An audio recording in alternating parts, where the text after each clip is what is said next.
3rd of February 2024 at 7:11 p.m. here in Berlin, Germany. Welcome once again to our cosmic journey, casting our chart in the startup universe. Designer Jake with engineer Trey as always. Hello, Trey. Hello, Jake. So, this cycle, we had big plans to demo a very new thing that we were going to put onto the chart. We're very excited about that. But because there was a left turn and there was a right turn and there was a lot of turns that took us off of the beaten path, this cycle we had just renamed to Spin Me Right Round, as in taking a 180. And Which I love. thank you. And in doing Spin Me Right Round, the video is going to be a little bit different today as well, because if you remember from the last episode that we did, we talked a lot about how important it was to do the why and the what, the why and the how of kind of building a company, and not so much about the what. And sometimes this podcast is all about talking about what. Today, we're going to talk about why. And we're going to go delve into a little bit more detail about what drives Trey's point of view, why he cares about the things he cares about. And for the most part, just going to learn a little bit more about Trey without going into his CV, and going to talk a little bit about why. So Trey's excited about it, you can tell. That actually made my eyes water. Yeah, don't do that, because then you're gonna not be able to see anything. Anyways, so instead of me blathering on, let's just get right to it. So there is no check-in today because Trey is doing his personal check-in about his kind of what drives him, and I'm going to do the interview. Here we go. Mr. Henry, we've talked a lot about how we're interested in enabling people to make meaning of their world and of their lives. That Cosmic is more than astrology software. It's going to be a multidisciplinary tool to help people kind of find their place within this world and make meaning for themselves and for others. How have you personally made meaning with past systems, astrology or otherwise? Yeah, it's a good question. It's even better the third time. Yeah, we had a couple of edits. I like the question, especially because it leaves room for lots of ways that we do meaning making, like including things like, Myers-Briggs or other systems.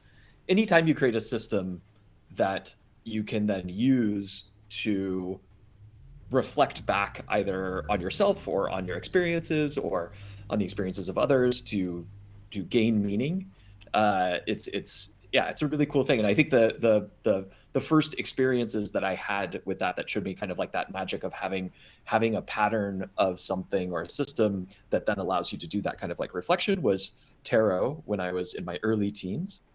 And while there weren't a ton of resources at that point in time to really learn tarot like we have now with like typhus and Chang and like all these other amazing practitioners, Wen, and amazing people that like, yeah, exactly. This book is fantastic. If you're interested in tarot, just do yourself a favor and get this book. It's great. Those things didn't exist. And so all I had was like this tarot deck and the little white book that came with it. It was the Morgan Greer tarot for anybody who's interested. Of course. Which still has a special place in my heart. Anyway, that was kind of like that first time where I was like, this, these seemingly like weird rando images on cards can have a really can provide a lot of insight into experiences that you're having in life, especially as a young teen. And then that kind of progressed on, and then over time it became, like I read tarot more and I got more and more interested in tarot and ended up having that be my career for a couple of periods in my life, including somewhat infamously working for for a company called Northwest Nevada Telco, doing tarot for the Psychic Friends Network. Of course. Why not? Yeah, exactly. So anyway, so a lot of tarot, and then as when I went through this period of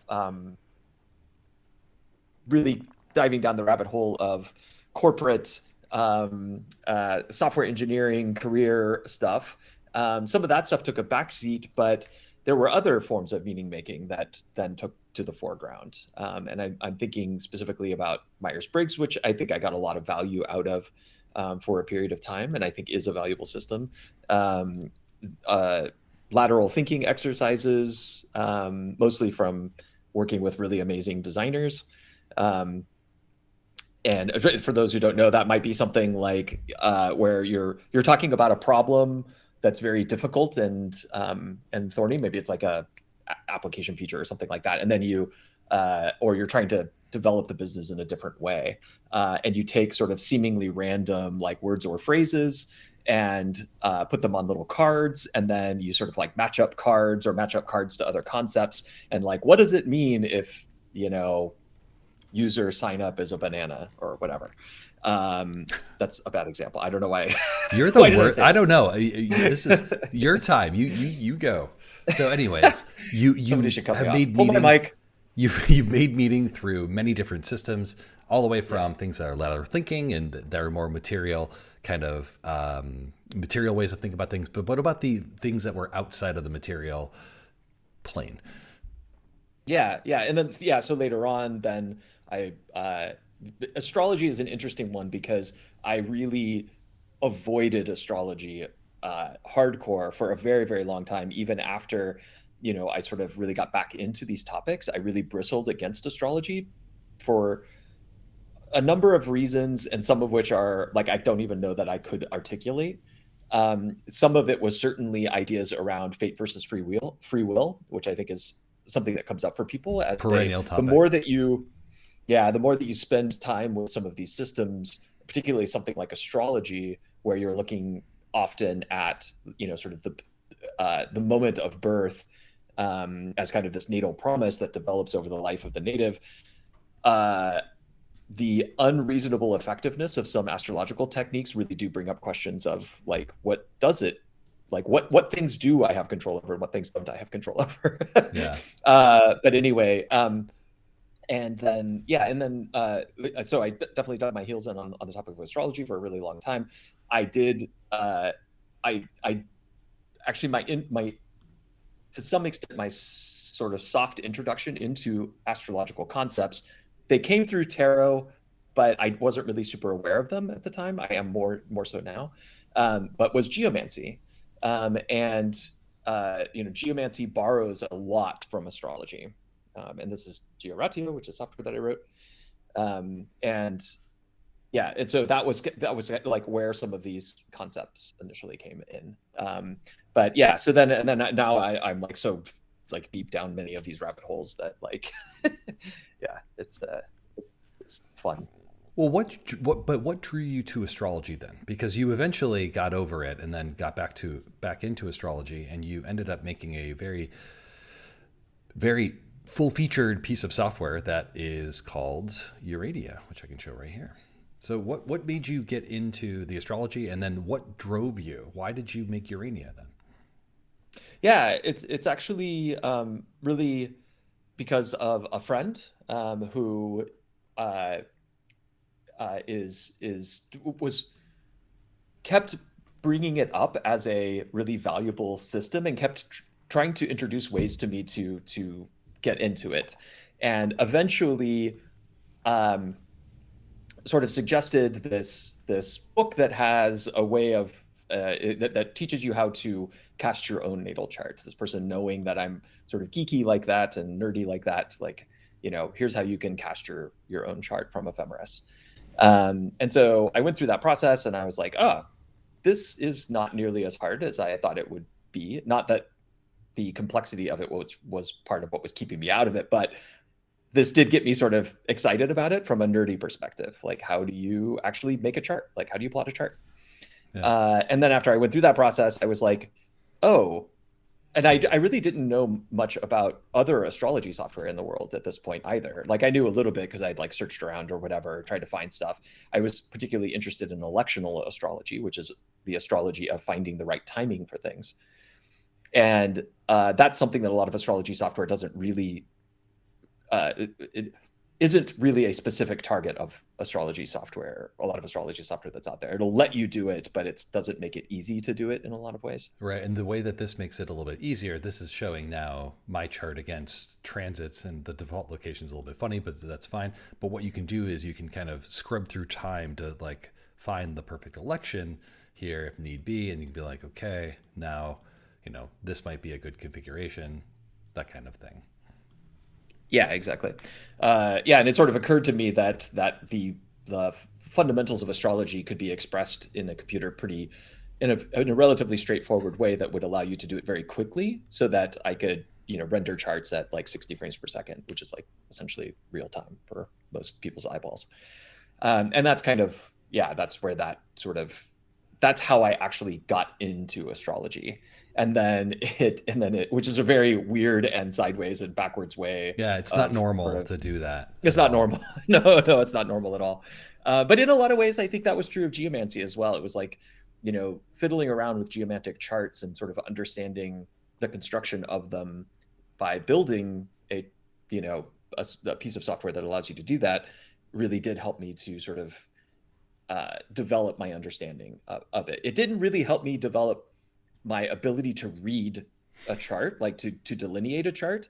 That took a lot of other effort in other areas, but it got me it got me in the door basically.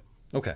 And I know that like one of the ways that folks say the best way to learn something is to teach it. It seems like for you, the best way to learn something is to build a tool for it. Yeah. I consider myself like I'm a sorceress engineer, but what that really means is that I love making tools for sorcerers. That's really Yeah.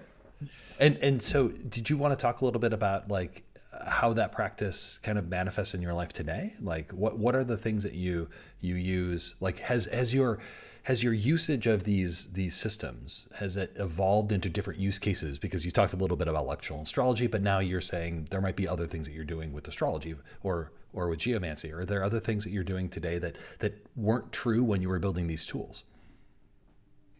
Oh yeah, for sure. I mean, I think particularly in astrology, uh, developing my understanding of astrological techniques, which we're in this sort of golden age of astrology that's amazing, where we're recovering a lot of classic texts or texts that we knew about and there were translations for are now getting much better translations. So they're a lot more accessible. And we have amazing practitioners in astrology now who are taking those techniques and not only teaching them to others and making them accessible to others, but they're also um, modernizing them in a way that like takes the heart of these techniques and makes them more relevant for modern folks who are maybe interested in slightly different things than our Than our predecessors forefathers? 3,000 years ago. Exactly. uh, yeah, different concerns. I um, learned, by the way, that if you have Mars in your fourth house, that means that all of your goats are going to have typhus, and that's very important to me to know. Probably not true. Probably not your fourth house. It's probably your movable possessions. I can't remember what house that is. that's the second. Second, sorry. Yeah. Apologies to all astrologers. Goats are your movable possessions. My apologies. Anyways, sorry. This is back to your interview though. So Yeah. you did a lot of you were building these tools and kind of evolving your understanding as part of this. How did this evolve your understanding now that we're making cosmic astrology, which is the first part of what cosmic plumbing is going to be? Like,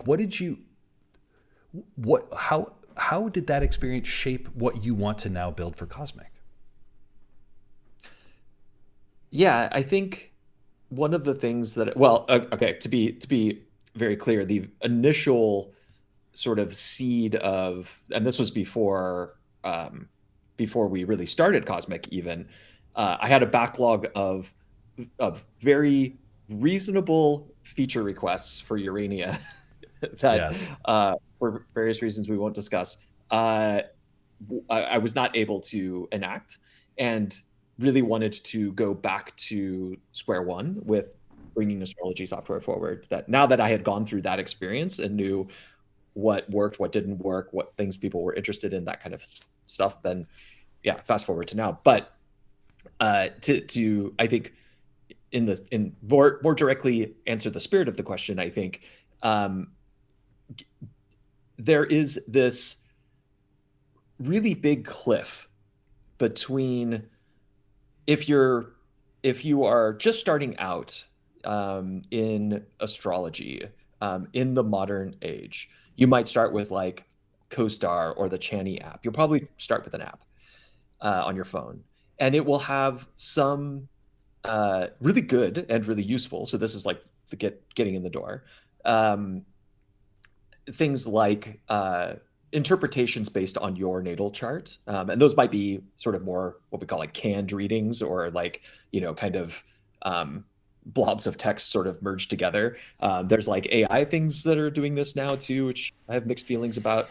But the idea that it's like we're going to look at like with Chani, it's like sun, moon, rising, like just the big three of like that will tell you a lot about your like the native. Yeah. And uh, and so you're like starting out like this, and you're like, okay, I'm interested now in learning more. Yeah. Like I want to go a little bit deeper with this. I want to go from like astrology novice to astrology enthusiast. Yeah. And then you're like in books that are very big and watching YouTube videos by wonderful people. It's good Um, content. It just it's might not be amazing. the Like, most accessible content for everybody.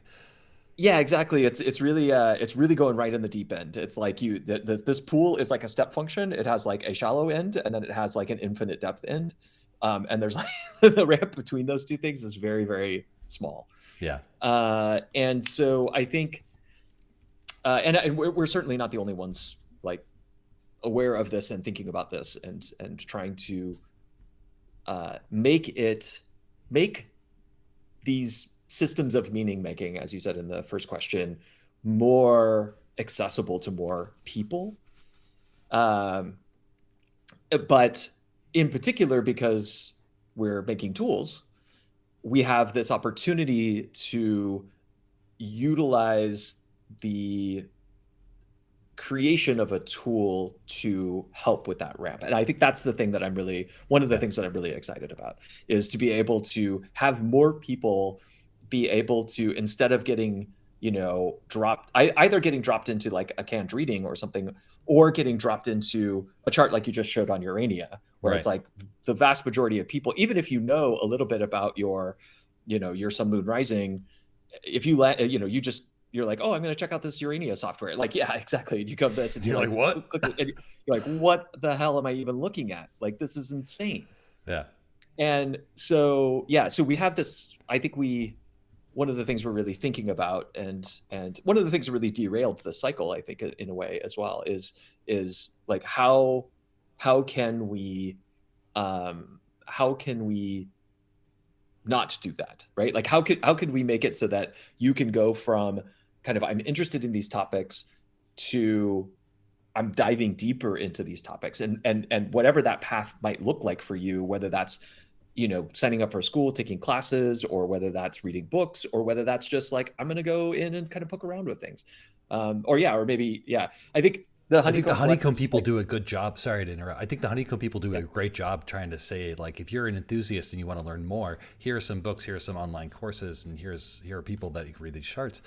But all of these seem divorced from the tools that you're in. And like the simple way, if you don't want to use lateral thinking and you want to just say, let's do the simple way, we could just say like, well, let's take the content of these books or the content of this online learning and integrate it into something like Cosmic. But there's probably a way that's more interactive with your learning that could help you to kind of, as you grow in your journey, we can help you grow in your journey as well. yeah, exactly. That's exactly right. I know this is your interview, So but I yeah, decided that's to just pontificate for a second. I apologize. Go ahead. yeah, no, we're definitely on the same page there. So yeah, I think that is definitely one of the things that I think um, is it's very interesting to me, especially as we're kind of moving into like the world is always complicated, and there's always stuff happening in the world. Sometimes it's more or less difficult. And when you're in times where there's a lot of uncertainty and a lot of difficult topics, systems of meaning making like this can help us to can be very practical. They can really help to ground your understanding of something. We were talking to some folks earlier today, really lovely conversation about how using something like astrology, it's becoming more popular in like therapy and things like this, if it's accessible to the people involved, because it is this sort of third party thing that you can use to make meaning, but is also a little bit separate from, you talking about your personal experiences. It's like you can now talk about, having Mercury retrograde in Pisces as a way of sort of understanding your poor ability to communicate, for example. Just Maybe a speaking, personal example. I don't know. a random example. A random example. It just came to mind. Just came, yeah. So anyway, yeah. So I think that like getting that in more people's hands and making that more accessible to people, I think that's really the dream. Yeah. And then just to follow up, conclude here, just conclude, like, what are you, it's basically the same question, but stated a little bit differently. What are you most excited about then with Cosmic? Well, I mean, my primary thing that I'm excited about with Cosmic is for my own utilization. Surprise, surprise. Yes. Yeah, of course. But I think that will certainly get to. I think the thing that I'm most excited about with Cosmic right at this moment in particular is how can we make it so that there's something between a kind of chart interpretation tool on your phone to something that gives you more of the depth and more sort of ability to dive in yourself and move from that, like, from initial sort of novice interest to like I'm wading in to the astrology pool. Yes. Just to come back to the pool metaphor. Yeah, no, I like this. Take off the water wings, but you're not on the deep end yet. There's that gentle ramp down into the deep end, and how we can help people with that ramp. You could do that thing like I used to do when I was a kid, where like you get just deep enough that it's like coming up to your eyeballs, and then you kind of like dunk down and then like jump up and then dunk down and then jump up. Yeah. Yeah, I love that. There. Well, we're very excited to thank you, Trey, for doing the mega check-in question, which is the only thing we're going to talk about today. And we're very excited to find a way to allow people to get into the depths of astrology and other systems of meaning so that they can understand something about their life, how they interact with other people, how they interact with their world, how they interact with their universe, and how we can attract a larger, more diverse, and just more inclusive community to all of these systems and practices. Yeah. Let's do it. Let's do it. And until more then, doing, less talking. More doing, less talking. So let me just stop the video then. Be well, have yourself a lovely Saturday or whatever day that you're watching this video. We love you very much. Take care, and we will see you soon. Bye. Bye.